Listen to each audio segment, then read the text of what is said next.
Rain fell in sheets over the alley behind Gangnam's glass towers, hammering the concrete like it wanted to erase every trace of what was about to happen.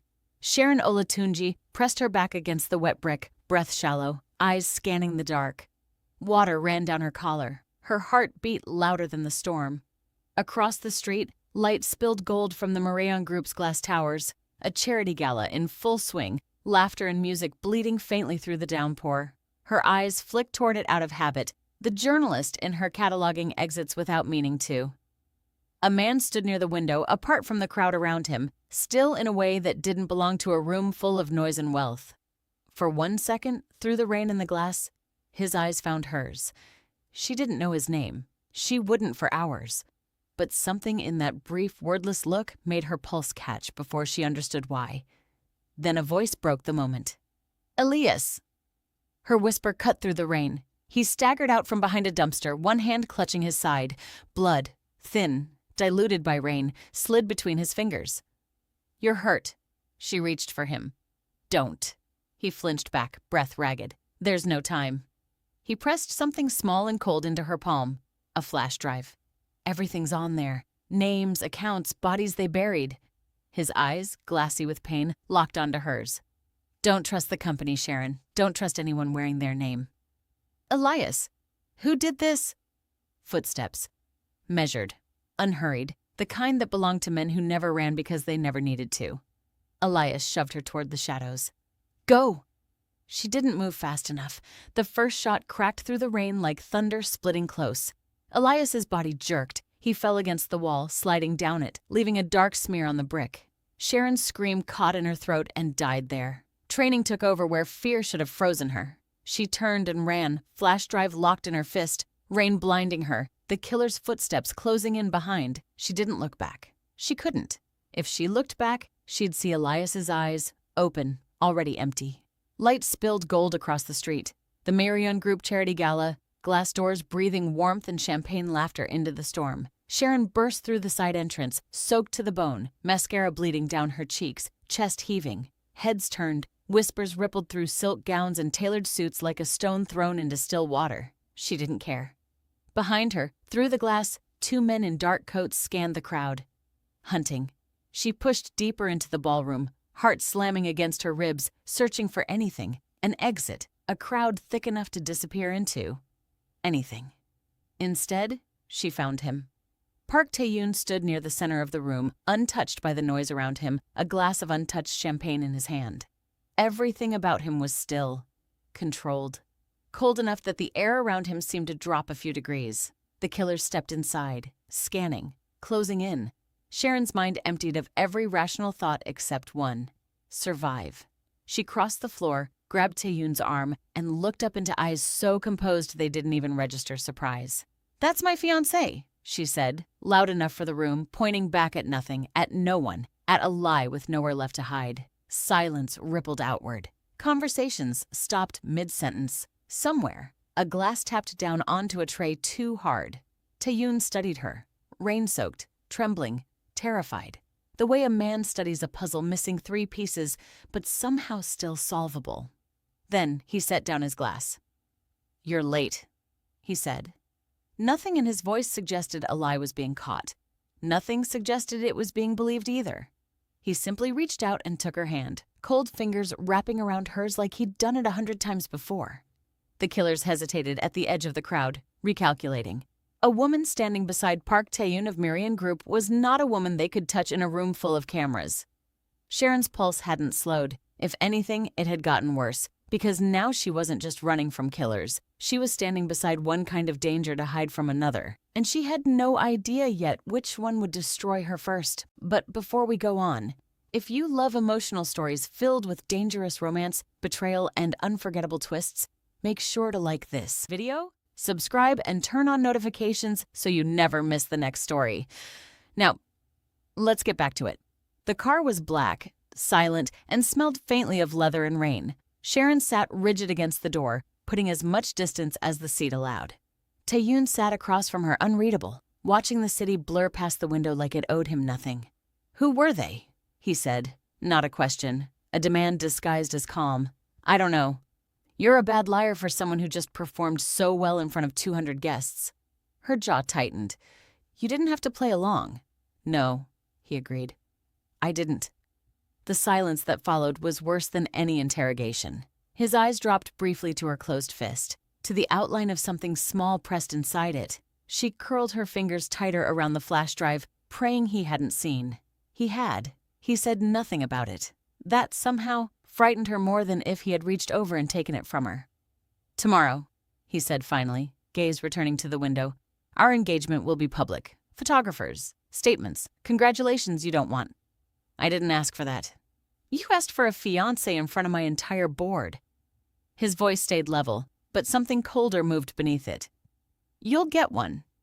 Sharon stared at his profile, sharp, composed, utterly unreadable, and felt something cold settle low in her stomach. She had walked into a burning building to escape one fire, and now she was locked inside a different one entirely. Mirian Estate rose out of the hillside like something built to be defended, not lived in. Steel gates, silent guards, cameras angled into every shadow. You'll stay here, Taeyoon said, leading her through halls that echoed with her own footsteps, until whoever wants you dead stops wanting it. I have a life, a job. You have a flash drive that got a man killed. He didn't slow down, which means your life right now is staying alive. Sharon stopped walking. You don't get to decide that for me. He turned finally and studied her the way he had in the ballroom, assessing, calculating, revealing nothing. No, but I get to decide what happens inside these walls, and the rule is simple. You don't leave without Daejin. You don't speak to press. You don't ask questions you're not ready to survive the answers to. That's not protection. That's a cage. Call it whatever helps you sleep. He resumed walking. Just stay inside it. She watched him disappear down the corridor and felt, for the first time since the rain and the blood in Elias's empty eyes, a new kind of fear. Quieter, slower, the kind that came from not knowing which version of danger she'd just agreed to live with. That night, sleep didn't come. Only memory did. Lagos. 10 years old. Her father's office smelling of old paper and cigarette smoke, his voice low on the phone. They can bury the story, but they can't bury the truth. 2 weeks later, they buried him instead. The official report said suicide. Sharon had read it 100 times, memorized every inconsistency. The angle of the fall, the absence of a note in his own handwriting, the case that closed too fast, too clean, too convenient for men with too much to lose. She had built her entire career out of that report's lies. Every investigation, every risk, every sleepless night, chasing corruption in boardrooms, all of it circling back to one unanswered question. Who silenced my father, and why does no one want to say his name? Lying awake in a stranger's mansion, surrounded by a man's cold hospitality and colder guards, Sharon pressed her palm against her chest where the ache never fully left. I won't stop, she thought, not for you, not for anyone. The flash drive burned in her palm like something alive. Sharon plugged it into a laptop she'd hidden inside a lining of her coat. Screen glow the only light in the guest room?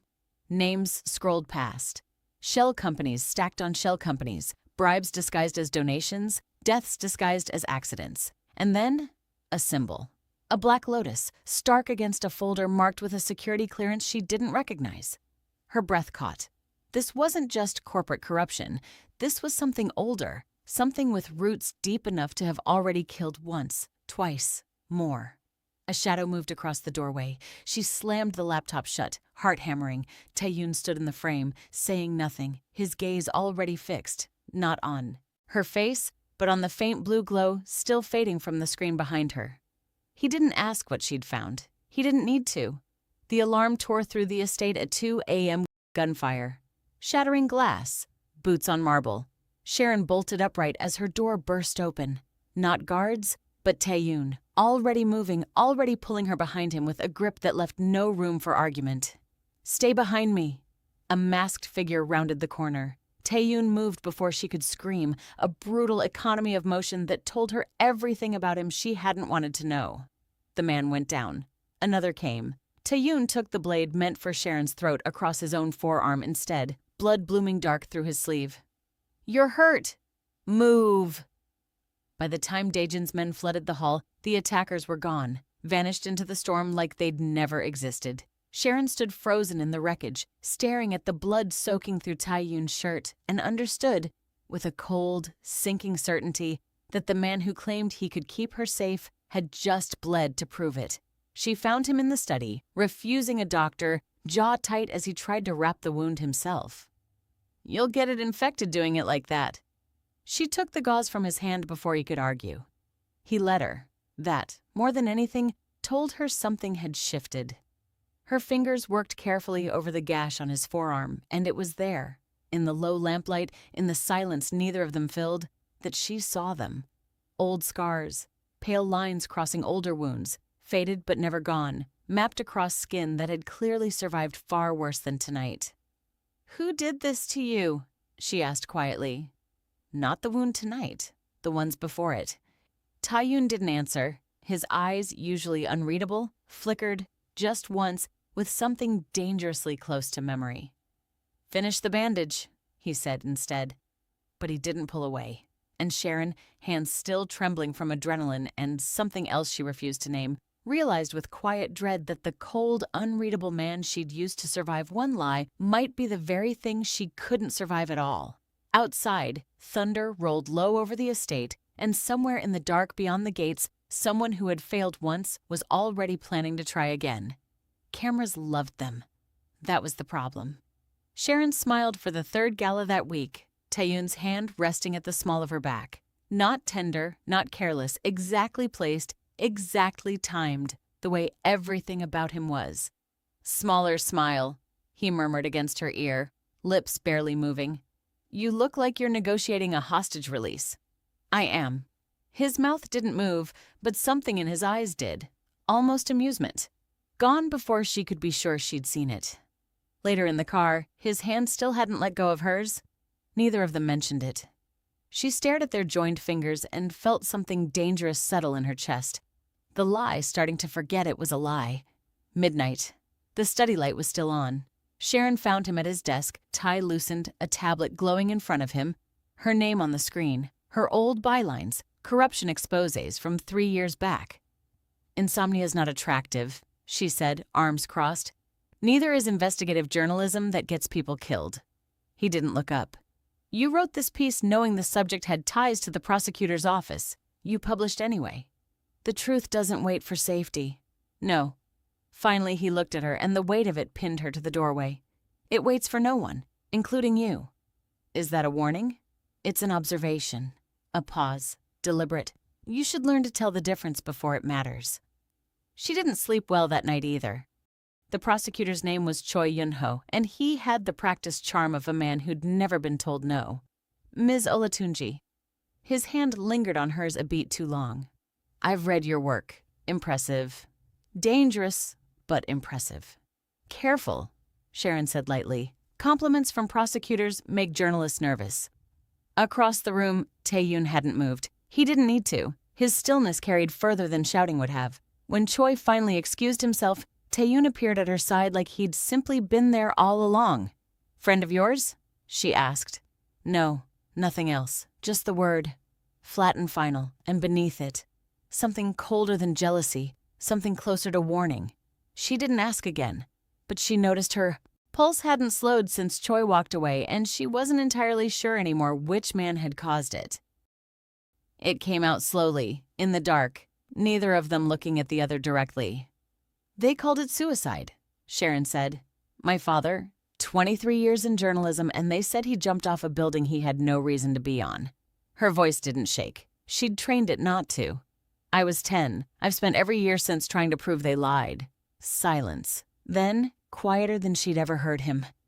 "My mother was murdered because of what my father built. I was 12. I watched him choose the empire over grieving her." His jaw tightened. "I promised myself I'd never let anything matter enough to be used against me again. And now?" He didn't answer, but he didn't look away either, and in the space between them, something shifted that neither of them was ready to name. The ambush came on the road back from the courthouse, tires screaming, glass shattering, gunfire tearing through the night. Taeyoon threw himself over her as the car spun, metal grinding, the world tilting sideways in a scream of noise. When it stopped, Silence rang louder than the crash had. Sharon. His hands were on her face, checking, searching. Look at me. She was shaking, alive, barely. I'm fine, she breathed. I'm fine. He didn't let go. For the first time since the rain in the glass, his composure cracked open completely, raw and unguarded, and she saw, just for a moment, how close he'd come to losing something he refused to name. You could have died, he said, voice breaking on the words. So could you. Their foreheads touched, breath shaking between them, and then, slow, hesitant, like neither of them fully believed they were allowing it, his mouth found hers. It wasn't hunger, it was relief, given shape, fear breaking into something softer, two guarded people finally letting one wall fall. She felt it in her chest before she felt it on her lips, the terrifying, overwhelming certainty that she hadn't run into that gala to hide from one danger. She'd run straight into another. The proof was buried in a folder Taeyoon had forgotten to lock. Sharon's hands trembled as she scrolled. Shipping manifests, encrypted transfers, the Black Lotus symbol stamped across documents signed not by some faceless syndicate, but by Park Taeyoon himself. Her stomach turned to ice. The man who had kissed her like she mattered. The man whose mother's death still lived behind his eyes. He wasn't just connected to Black Lotus. He was Black Lotus. Explain this. She slid the tablet across the desk, hands steady now, fury replacing fear. Taeyoon looked at it, looked at her, didn't flinch. You already know what it is. I want to hear you say it. I built something out of my father's wreckage, he said, voice low, controlled, dangerous in its calm. I didn't ask your permission to survive it. People have died because of what's in these files. People die regardless of what I do or don't admit to you. A pause. I never lied to you, Sharon. I simply let you assume. That's the same thing. No, he said. It isn't, and you know that better than anyone. She had no answer for that. It terrified her that he was right. The name surfaced 2 days later, buried in a decrypted file Sharon almost missed. Chairman Han Seok-jin, Taeyoon's mentor. The man who'd shaken her hand at 3 separate galas with a smile that never reached his eyes. The transaction logs told a different story. Payments routed through shell accounts, timestamps matching Elias's murder down to the hour. He killed Elias, Sharon said, the words tasting like acid. Your mentor killed my source. Taeyoon's expression didn't change, but something behind it went very still, very cold. Han doesn't want my company, he said. He wants my empire. There's a difference, and he's wanted it long before you arrived. How long have you known?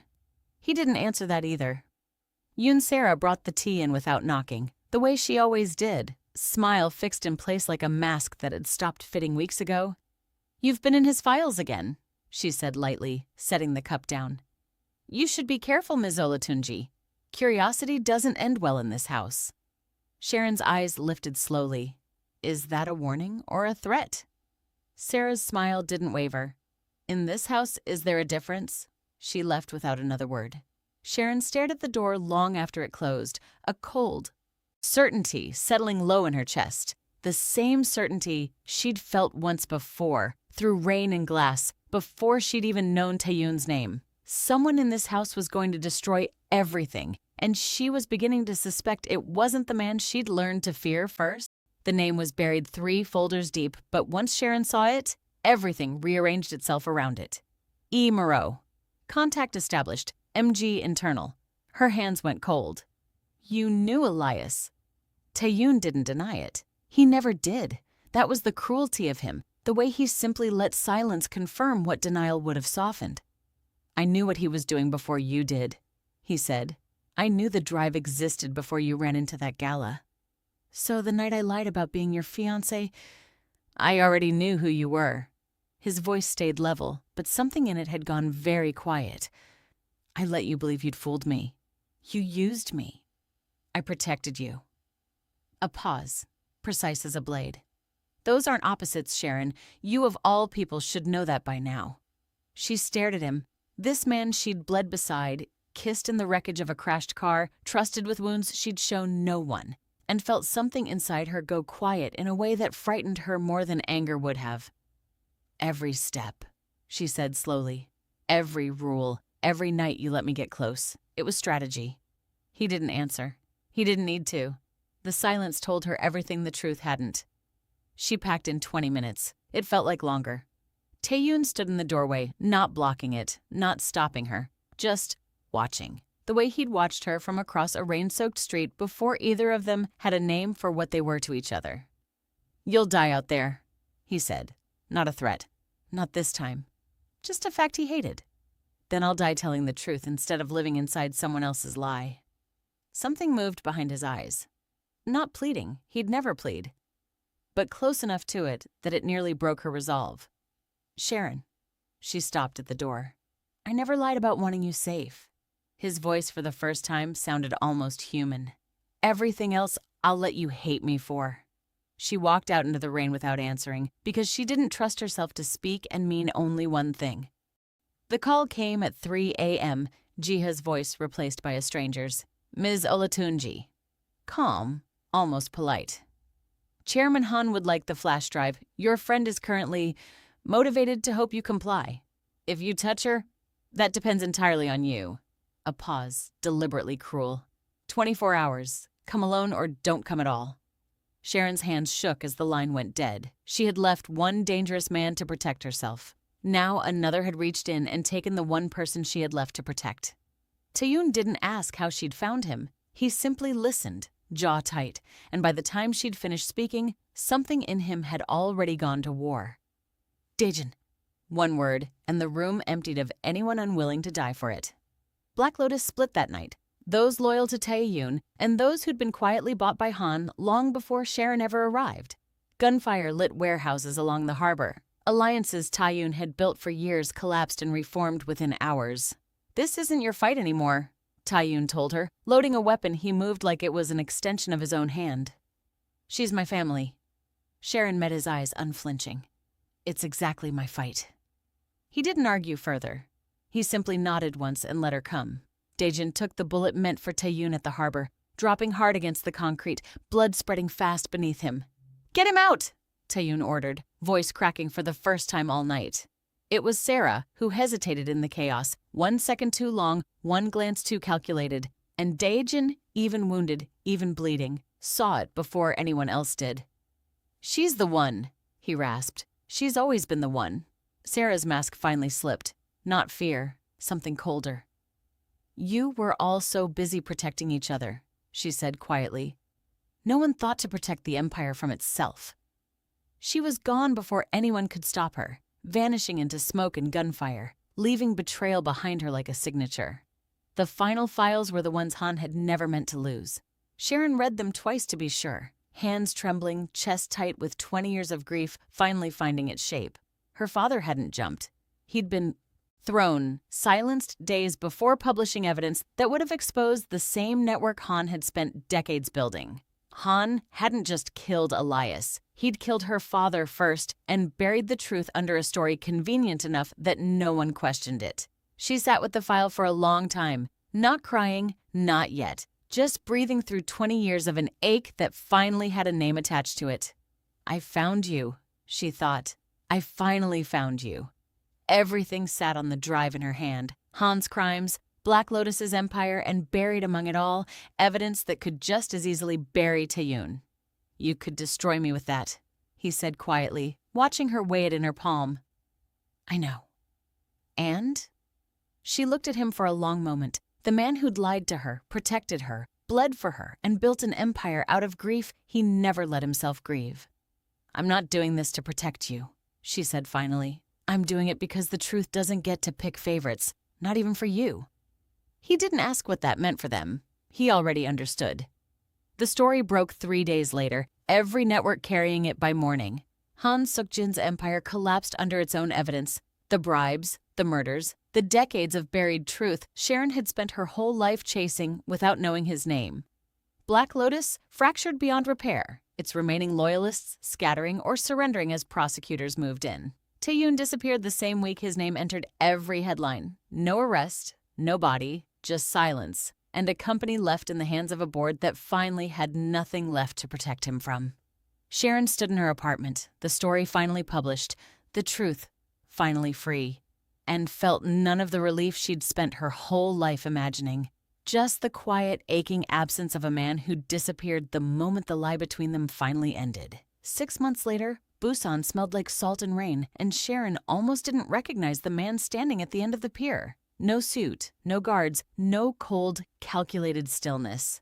Just Taeyoon, sleeves rolled up, watching the tide the way a man watches something he no longer has to control.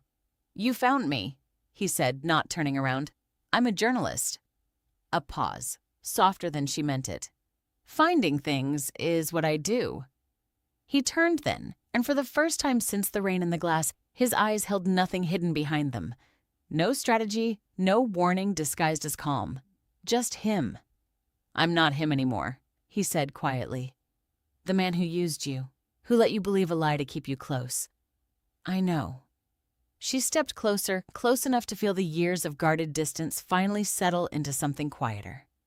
"I read the ending in the papers, same as everyone else, but I never got yours.